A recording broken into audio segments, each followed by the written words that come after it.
Hello besties, and welcome back to my channel. Today we are going to be going all of my priority reads that I want to try to read in 2024.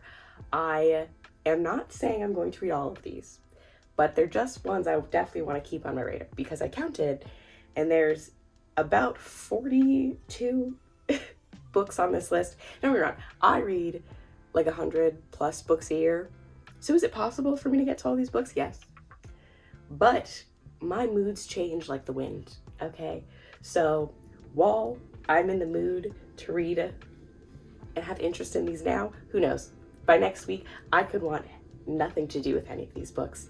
And that's just who I am as a reader, which is a blessing and a curse. But as of right now, these are the things I've had my eye on that I want to try and prioritize. We have a lot across genres. We've got some fantasy, we've got nonfiction, we've got sci-fi, we've got romance, we've got historical fiction, we've got a lot. So let's just get started. Let's get into it. First, we're going to start with series. Now, some of the series I have, I want to try and complete all of it this year. Some I just want to try and make progress. But the first series that I'm hoping to complete this year, and technically I've also started this year. Well, actually technically I did.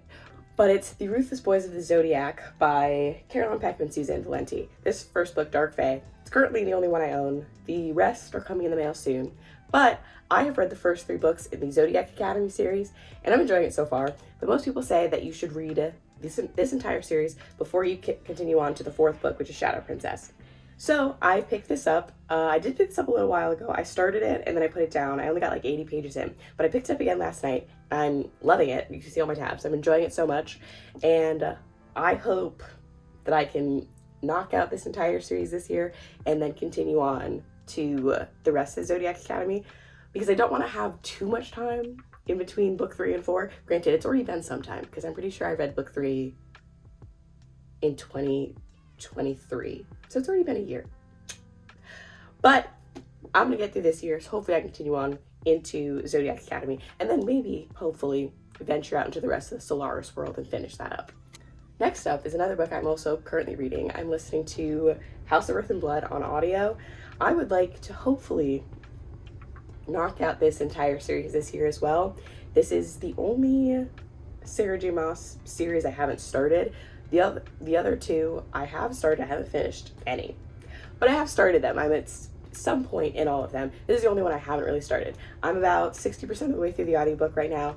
I'm feeling kind of middle of the road about it. I'm not hating it, I'm not loving it. It's kind of dragging for me a bit. I do think it's kind of long, but I do know a lot of people say the ending is really good in this. So I'm excited to get to that, and hopefully I will like the rest of the series. I know a lot of people aren't in love with the 3rd book, but fingers crossed, maybe I'll like it. Continuing with Sarah J. Maas, Throne of Glass. I would also like to complete this year.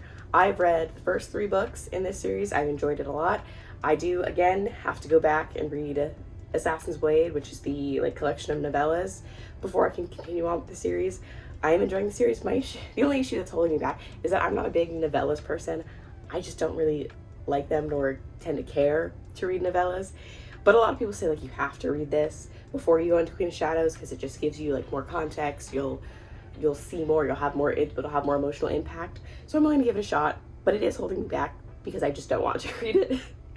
But I'm gonna get to this, and then I feel like once I finish this, because this is the only hurdle I'm really having, once I finish this, I'll just fly through the rest of the series. I think this is considered a romance as well, but another romance series that I'm definitely not finishing this year, but I would like to make progress in, is Outlander. I finally finished the first book in this series, I think the first couple days of the year, and I'd started that book so long ago, but I did enjoy it and I was having a good time, so I would like to continue on with the series. I'd like to try and hopefully read maybe 2 or 3 books in the series.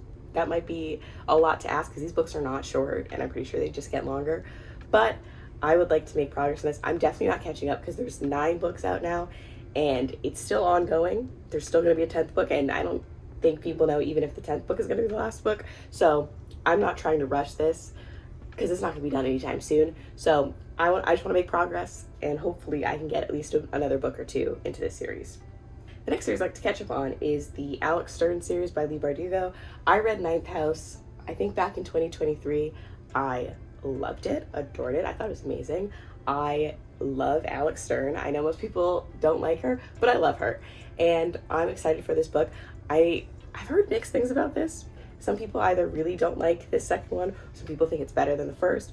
I don't know. I know a lot of people didn't really like Ninth House either. Like I feel like when it came out, there weren't like glowing reviews for it, but I loved it, so I do have high hopes for this. I think I'm gonna like it even more. I don't know. I think this is supposed to be a trilogy now. No idea when that third book's coming out, so I definitely have some time to catch up and, check off another series on my list. Right around the time I read Ninth House, I also read Red Rising. So I would like to continue on with that series as well. I also gave Red Rising 5 stars. I enjoyed it so much. I know people say that is like the weakest entry into the series. I had a great time. I gave it 5 stars. So I'm excited to see where the rest of this goes. I'm not trying to finish the whole series because there's the original trilogy, which is Red Rising, Golden Sun, Morningstar, and then it does continue on to, I think there's 4 books out now, and the 5th book is coming out maybe this year, maybe next year, I'm not sure. But I want to just finish up the original trilogy, and I hear that Golden Sun has like a crazy cliffhanger ending, so I'm excited to see that, and I have a feeling I can definitely knock this out before the end of the year. All right, I need to just clip the mic to my shirt because I needed both hands for this next series. But since we're on the train of talking about sci-fi, I would like to hopefully finish The Expanse this year. That's a tall order. It's 4 pretty thick books, but I did read the first 5 books in this series. Well, technically I read the first 4 last year, and I read the 5th book earlier this month. So I'm hoping maybe I can get to the rest of this and really knock out the rest of the series, because I know this is like the best part of the series. The first, like books 3 and 4 definitely dragged for me, but I know these 4 are the ones that people love the most, especially book 5, Nemesis Games. Nemesis Games definitely was better for me than book 4, which really took a dip, but I'm excited for the rest of the series to see where it goes, and I know we're going to get more into some things we've learned in the first 5 books that took kind of a back seat in those first initial books. I know we're going to get more into that, and I'm very excited to see where it goes. All right, our next chunky book that I'd like to get to is A Dance with Dragons by George R.R. Martin. This is the final book that's been published in the A Song of Ice and Fire series. I have read the first 4 books already. I just need to do this and then I will be finally caught up.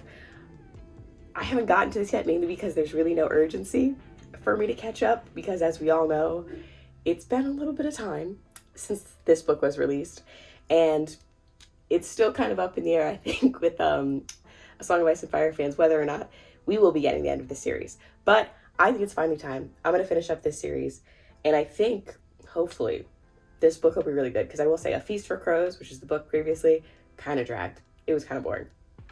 But we get all of my favorite POVs in this one. We get Dany back, we get Tyrion, so I'm excited. And I've heard book Tyrion and show Tyrion definitely deviate at this point in the story. I will admit, I only watched the first season of Game of Thrones. Sorry.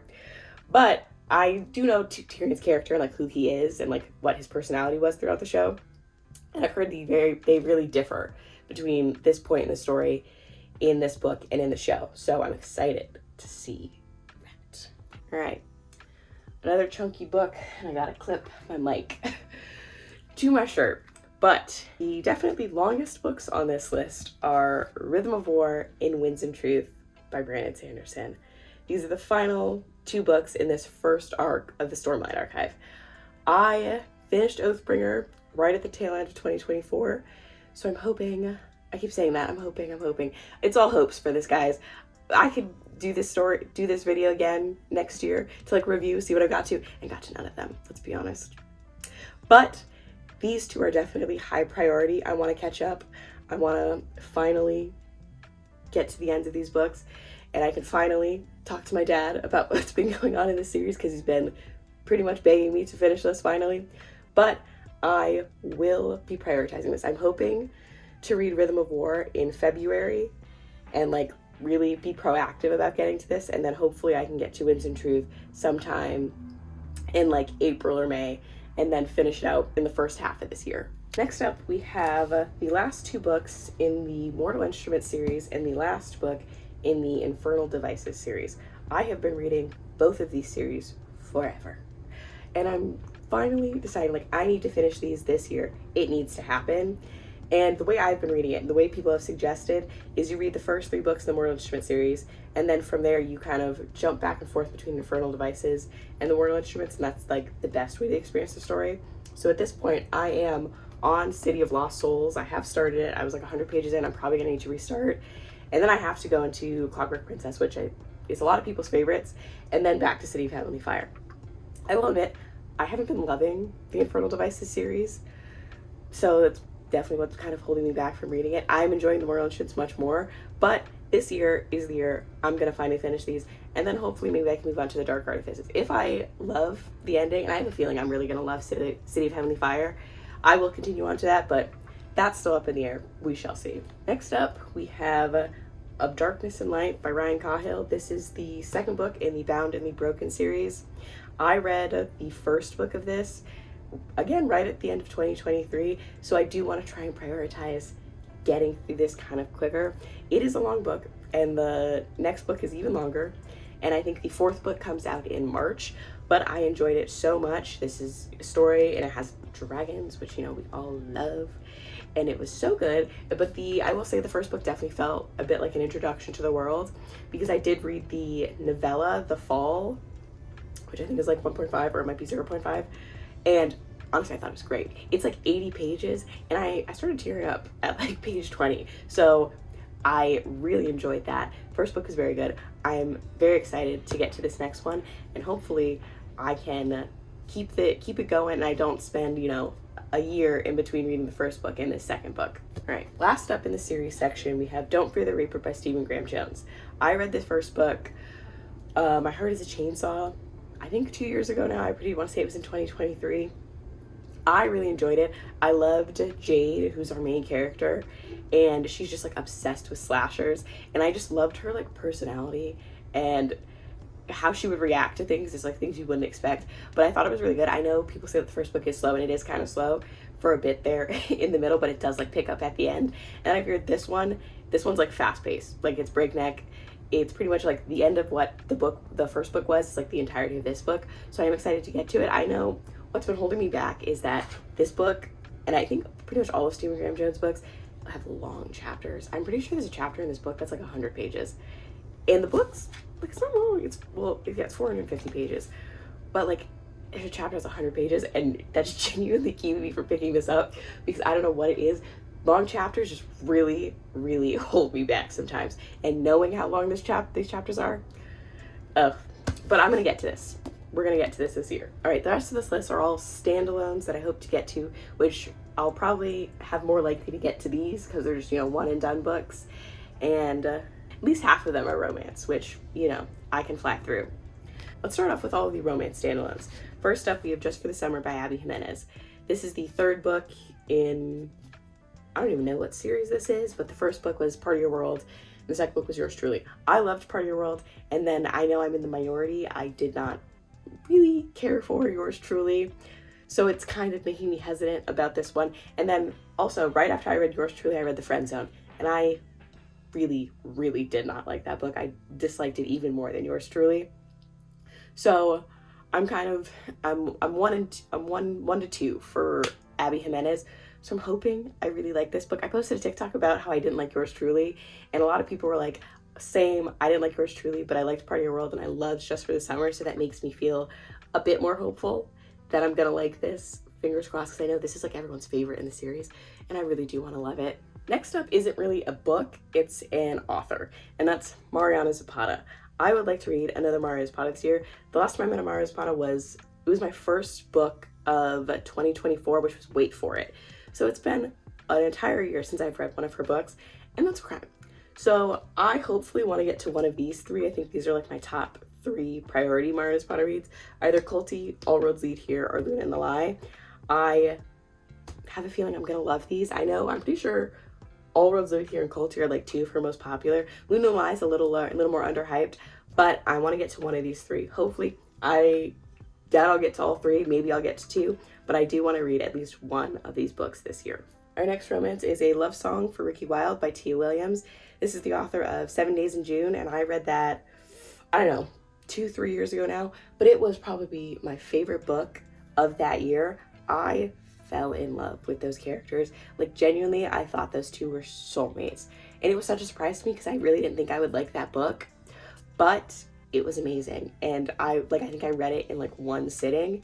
So I will admit, I do have high hopes going into this. I haven't heard great reviews, so I'm trying to temper my expectations, but I do want to make this a priority to read this year. And she does have another book coming out this year as well, so hopefully I can get to this and then maybe read that.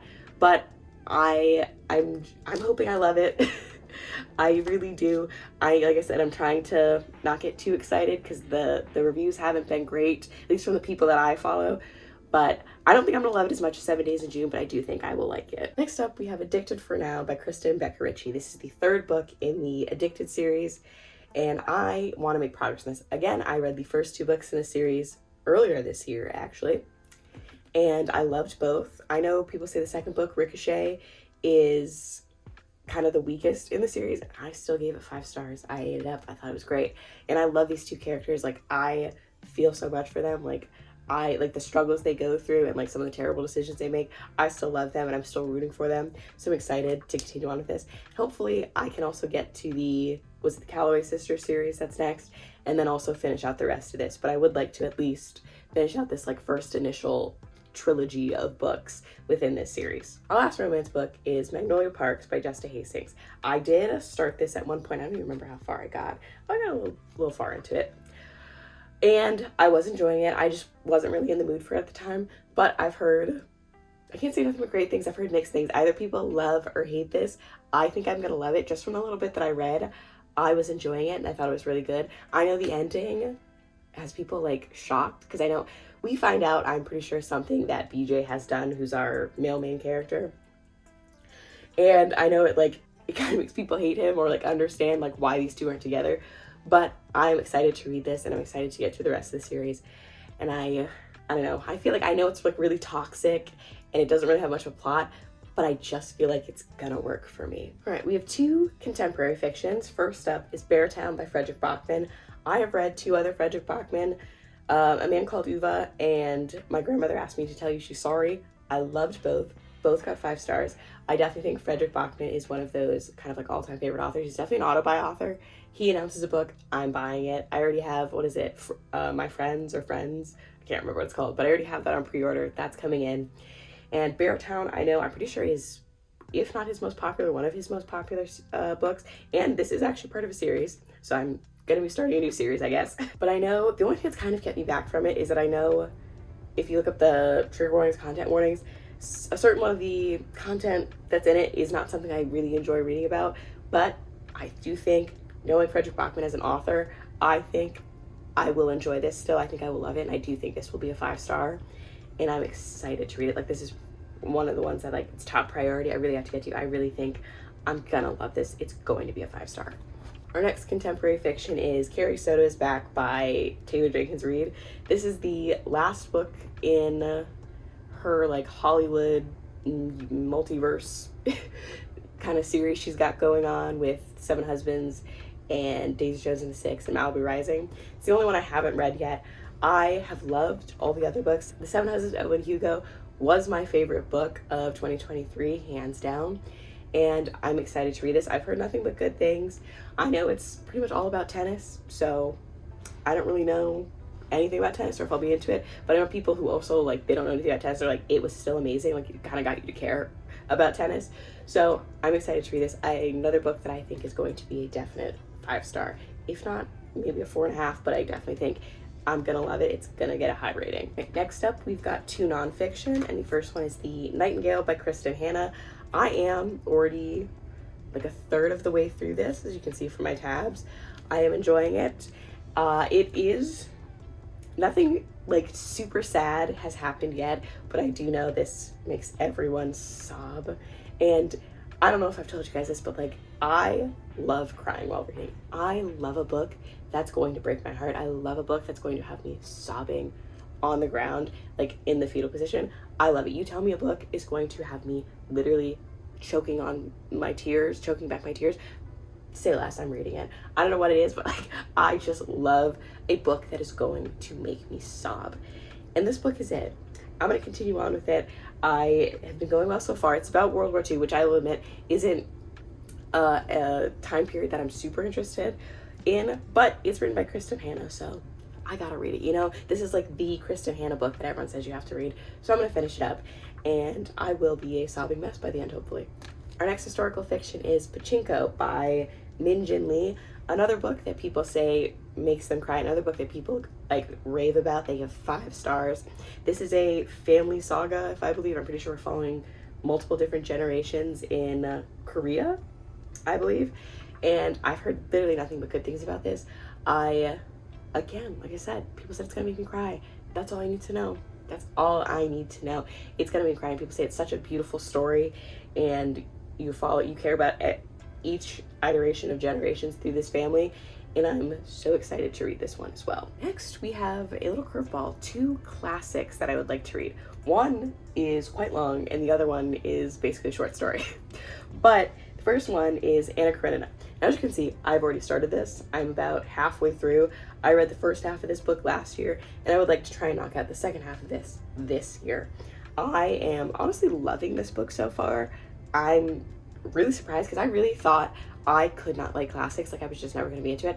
I genuinely have tried to read Pride and Prejudice, I think 6 separate times, and I've had to put it down each time because it wasn't working for me. The like old-timey English just wasn't clicking in my brain. So I thought, you know what, classics aren't for me. And then I picked up Anna Karenina, and I honestly was eating it up. I'm still eating it up. It's so good, and I'm just as surprised as you are that like maybe because it's a Russian classic, it's vibing with me more. It's translated, and I think this is the Maud translation, if I'm not mistaken, and it's going very well. I'm loving it so far. I kind of can't stand Anna, which is intentional, but I'm loving this book, and I'm not going to try and like rush through it. I'm probably going to take the rest of this year to finish this book.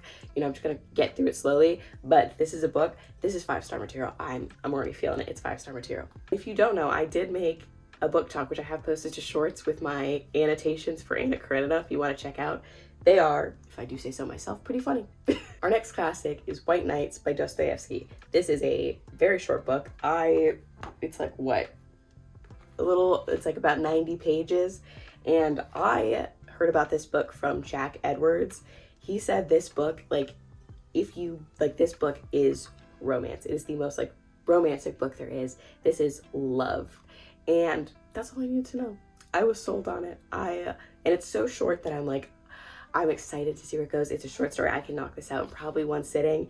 And as a romance reader, I love a book about love, and I love a book that just feels like true romance, true soulmates. So I am excited to get to this and see if it affects me as much as it affected him. All right, our final set of books are nonfiction. And for this, I didn't really have a set list that I wanted to get to. I have just kind of made a goal for myself that I want to read at least 5 nonfiction for the year.